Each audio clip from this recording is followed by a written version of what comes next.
आज मजलिस इत्तेहादुल मुस्लिमीन से दस्तबरदारी का ऐलान करता हूं। मैं मजलिस इत्तेहादुल मुस्लिमीन छोड़ने का ऐलान करता हूं।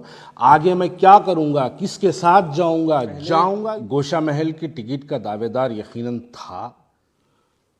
कुछ 2-4-8 दिन से सोशल मीडिया के ज़रिए और प्रिंट मीडिया के ज़रिए ये बात की इत्तलात मिल रही थी कि ख्वाजा बिलाल अहमद को गोशा महल की सीट ना मिलने की बुनियाद पर ख्वाजा बिलाल अहमद मजलिस इत्तेहादुल मुस्लिमीन से दस्तबरदारी की जो है गौर व फिक्र में है। इस बात की इत्तलात सोशल मीडिया पर गश्त कर रही थी।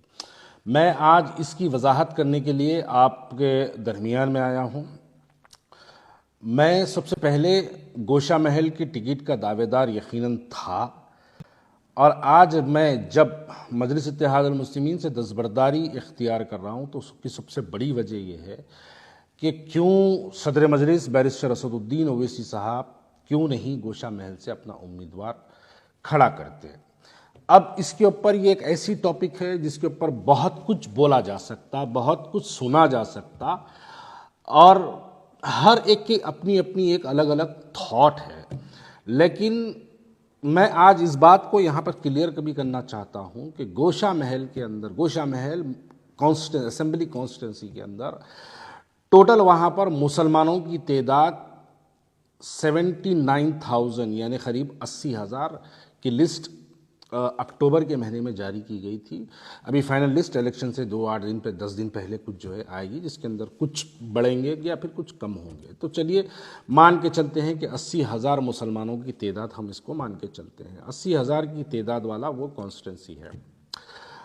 दूसरी बात मैं यहाँ पर यह भी वाजे कर देना चाहता हूँ कि अगर हम माजी में हमारे इंतखाबात को अगर देखेंगे तो मलकपेट जो कॉन्स्टिट्यूंसी है, जहाँ से अहमद बिन अब्दुल्ला बलाला जो पहली मरतबा 2009 में वहाँ से कामयाब हुए थे, वो सिर्फ़ और सिर्फ वो 30,000 वोट लेके कामयाब हुए थे। बाइकल्ला से वारिस पठान जो पहली मरतबा 2014 के इंतखाबात में कामयाब हुए थे, 25,000 वोट लेके एमएलए बन गए थे। बलाला साहब मैं समझता हूँ 30,800 कुछ वोट थे, वो लेके जो है वो एमएलए बन गए थे। जो कॉन्स्टिट्यूंसी में 80,000 मुसलमान हमारे हैं, उस 80,000 मुसलमानों की कॉन्स्टिट्यूंसी में हम अपना कैंडिडेट क्यों नहीं खड़ा करते। यहाँ पर मैं पूछना ये चाहता हूँ, मजलिस इत्तेहादुल मुस्लिमीन की फाइनल लिस्ट आ चुकी है। मजलिस इत्तेहादुल मुस्लिमीन जुबली हिल्स से भी जो है अपना एक उम्मीदवार खड़ा करी है, राजेंद्र नगर से भी एक अपना उम्मीदवार खड़ा करी है। क्या हैदराबाद के मुसलमानों को इस बार ये बात को समझना ज़रूरी है कि हमको अजहरुद्दीन को हराना ज़रूरी है या राजा सिंह मलून को हराना ज़रूरी है? इस बात का जवाब आपको नहीं मिलेगा, लेकिन इसका जवाब आपको यकीनन मिलेगा। हिकमत अमली समझो कुल मजलिस इत्तेहादुल मुस्लिमीन की हिकमत अमली के नाम पे मुसलमानों के जज्बात से जो है हमेशा खेला जाता है। जहाँ पर 2009 का जो स्टाइल था मलकपेट पे, जिस अंदाज में मलकपेट कॉन्स्टिट्यूंसी पे मजलिस इत्तेहादुल मुस्लिमीन ने अपना कब्जा गाड़ा, अपनी हुकूमत वहाँ पर जो कायम की, जो अब तक भी कंटिन्यू चल रही है, क्या हम उस अंदाज में गोशा महल नहीं लड़ सकते थे? इसका जवाब आपको नहीं मिलेगा, कोई भी इसका जवाब नहीं देगा। वो मलून दिन बर दिन सरकार की शान में गुस्ताखी करता है, हम मुसलमानों के दिलों को ठेस पहुंचाने वाले बयानात देता है, और मेरी जमात कुल हिंद मजलिस इत्तेहादुल मुस्लिमीन के पास ऐसा कोई प्लान, ऐसा कोई मंसूबा नहीं है कि उस मलून को हराया जाए। क्योंकि ये तमाम लोग जानते हैं कि मैं कांग्रेस से जब मजलिस इत्तेहादुल मुस्लिमीन में दोबारा शमूलियत इख्तियार किया था, जब बैरिस्टर असदुद्दीन ओवैसी साहब ने ये बात को हमको कहा था कि आइए भारतीय जनता पार्टी को हराने के लिए आप हमारा साथ दीजिए। शायद लोगों को याद नहीं है, लेकिन हैदराबाद के लोगों का हाफिज़ा भी बड़ा कमज़ोर होता है। उस वक्त भारतीय जनता पार्टी एक बहुत बड़े पैमाने पर म्युनिसिपल इलेक्शंस के अंदर जो है वो काम कर रही थी, जिसके नतायज भी आपके सामने हैं। उनके पास 40 से ज़्यादा कॉरपोरेटर्स उनके कामयाब हुए। उस वजह से हमने भारतीय जनता पार्टी के बढ़ते हुए अज़ाइम को रोकने के लिए हमने यकीनन मजलिस इत्तेहादुल मुस्लिमीन का साथ दिया। अब यहाँ पर सवाल ये पैदा होता है कि आप बिहार जाकर वहाँ पर 100 सीटें लड़ाते हैं, जहाँ पर आपकी कोई शाख नहीं है। गोशा महल में आपके 2 कॉरपोरेटर, जहाँ पर आपकी कोई शाख नहीं है। उत्तर प्रदेश जाके आप वहाँ पर 100 से ज़्यादा सीटें लड़ाते हैं। गोशा महल हैदराबाद पार्लियामेंट्री कॉन्स्टिट्यूंसी में आता है, जहाँ के एमपी खुद असदुद्दीन ओवैसी साहब है, और जो हर इंतखाबात में जब जब इलेक्शन होते हैं, पार्लियामेंट के जब भी इलेक्शन होते हैं, असदुद्दीन ओवैसी साहब वहाँ से 30-30 हज़ार, 40-40 हज़ार वोट जो है असदुद्दीन ओवैसी साहब वहाँ से हासिल करते हैं। क्या मजलिस इत्तेहादुल मुस्लिमीन जहाँ पर 40 हज़ार वोट हासिल करती है, जहाँ पर उनके 2 कॉरपोरेटर मौजूद है, जहाँ पर उनके इफ्तदाई के सदर मोहतमदीन मौजूद है, जहाँ पर उनकी एक बड़ी तादाद में जहाँ पर जो है उनके एक 80 हज़ार से ज़्यादा मुसलमान वोटर्स जहाँ पर मौजूद है, क्या मुसलमान वहाँ पर अपना कैंडिडेट मजलिस इत्तेहादुल मुस्लिमीन नहीं खड़ाती? इसका जवाब आपको दूसरी जानिब से ये मिलेगा, ये कहेंगे कि नहीं, हिकमत अमली समझो, हम टीआरएस या कांग्रेस की तायद में अपने कैंडिडेट का ऐलान करते हैं। हमने माजी में भी देख लिया कि आपने इससे पहले मुकेश गौड़ की तायद की, वो भी हार गया। इससे पहले आपने टीआरएस की तायद की, वो भी हार गया। इस मरतबा बीआरएस की तायद करेंगे, वो भी हारेगा। आपके पास कोई मंसूबा नहीं है। क्यों? ऐसी क्या बात है जो राजा सिंह को जो है आप इतनी शिद्दत से मोहब्बत करते हैं कि उसको आप बार बार कामयाब कराना चाहते हैं? अब मैं वाज़े तौर पे कह दूं, आने वाले पार्लियामेंट इलेक्शन में आप देख लीजिए, उस मलून को भारतीय जनता पार्टी का कैंडिडेट बनाया जाएगा पार्लियामेंट इलेक्शंस के लिए हैदराबाद के। जैसे ही वो कैंडिडेट बनेगा, ये तमाम जितनी शिकायतें हैं आपके मेरे जैसे लोगों को, जितने भी लोगों को जो है नाराज़गियाँ हैं, ये तमाम नाराज़गियों को बुलाया जाएगा और फौरी इस मलून को ला के आपके सामने खड़ा कर दिया जाएगा। हैदराबाद के मुसलमान जज्बाती नारे लगाते हुए निकलेंगे अपने मकानों से, भारी अक्सरियत से मजलिस इत्तेहादुल मुस्लिमीन को कामयाब कर दी। इस वजह से मजलिस इत्तेहादुल मुस्लिमीन हमेशा एक ऐसे फ़िरका परस्त चेहरे को हैदराबाद के अंदर सियासी तौर पर जिंदा रखती है। आप अगर उसकी तारीख देखेंगे तो वो बदमबाल रेड्डी की शक्ल में कभी जिंदा रहा, कभी आले नरेंद्र की शक्ल में जिंदा रहा, कभी इस मलून की शक्ल में जिंदा रहा, कभी बंडारू दत्तात्रेय की शक्ल में जिंदा रहा, कभी किशन रेड्डी की शक्ल में जिंदा रहा। तो ये हमेशा इस तरीके से मजलिस इत्तेहादुल मुस्लिमीन एक अपने फ़िरका परस्त चेहरे को जिंदा रखती है। अरे हमने बाइतल्ला के अंदर, महाराष्ट्र के जब इलेक्शन हुए, बाइकल्ला के अंदर 25 हज़ार वोट लेके हैदराबाद, 25 हज़ार वोट लेके बाइकल्ला से वारिस पठान वहाँ से जो है एमएलए मुंतखब हो गया।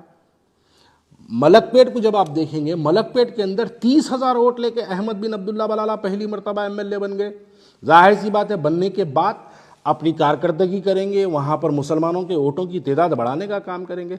अरे हम लड़ेंगे ही नहीं तो हम जीतेंगे कहीं को? फिर वो काशीराम का नारा कहाँ गया बैरिस्टर असदुद्दीन ओवैसी साहब के, पहली बार लड़ेंगे, दूसरी बार हराएंगे, तीसरी बार जीतेंगे? वो नारा क्या सिर्फ बिहार, उत्तर प्रदेश और महाराष्ट्र के लिए है? क्या वो नारा इनके लिए, गोशा महल के लिए नहीं बनता? ये बातें समझ के बाहर है।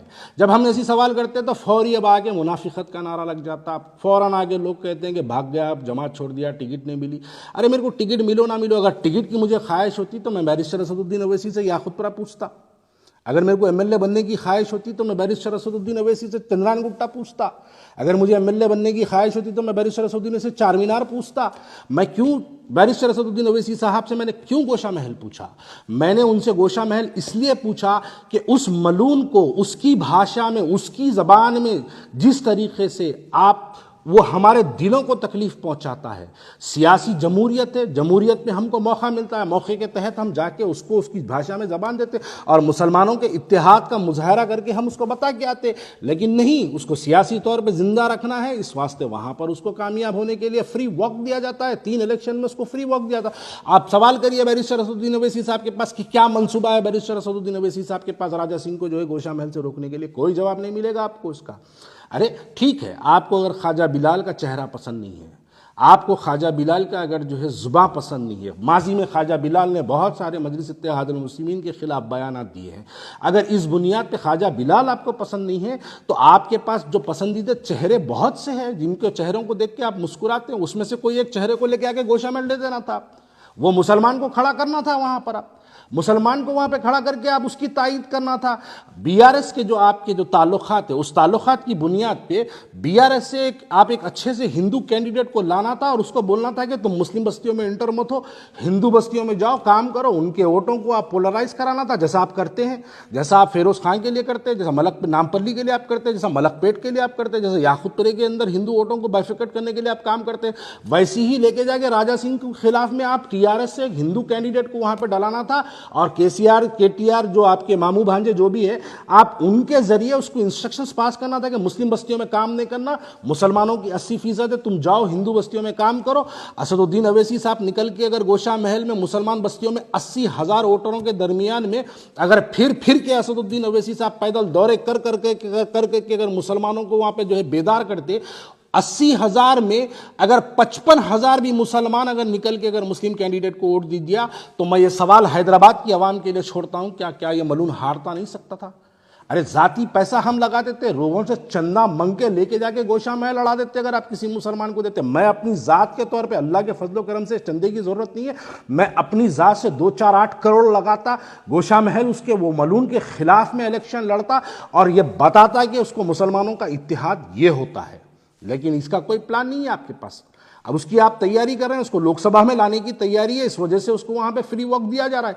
और ऐसी जमात के साथ रहना मैं नहीं समझता मेरे लिए जो है काबिल फख्र हो। इसलिए इस बुनियाद पर मैं आज मजलिस इत्तेहादुल मुस्लिमीन से दस्तबरदारी का ऐलान करता हूं। मैं मजलिस इत्तेहादुल मुस्लिमीन छोड़ने का ऐलान करता हूं। आगे मैं क्या करूंगा, किसके साथ जाऊंगा भी या नहीं जाऊंगा, या सियासत में रहूंगा या नहीं रहूंगा तो किसके साथ रहूंगा, इसका ऐलान मैं सोशल मीडिया, प्रिंट मीडिया के जरिए मैं हमारे लोगों तक पहुंचाते रहूंगा। लेकिन ये बात बिल्कुल हैदराबाद के मेरे जैसे मुसलमान के लिए नाकाबिल कबूल है कि क्यों नहीं हम गोशा महल में, जहां पर 80,000 मुसलमान हमारे हैं, क्यों नहीं हम वहां से मुसलमान के कैंडिडेट को खड़ा करते हैं?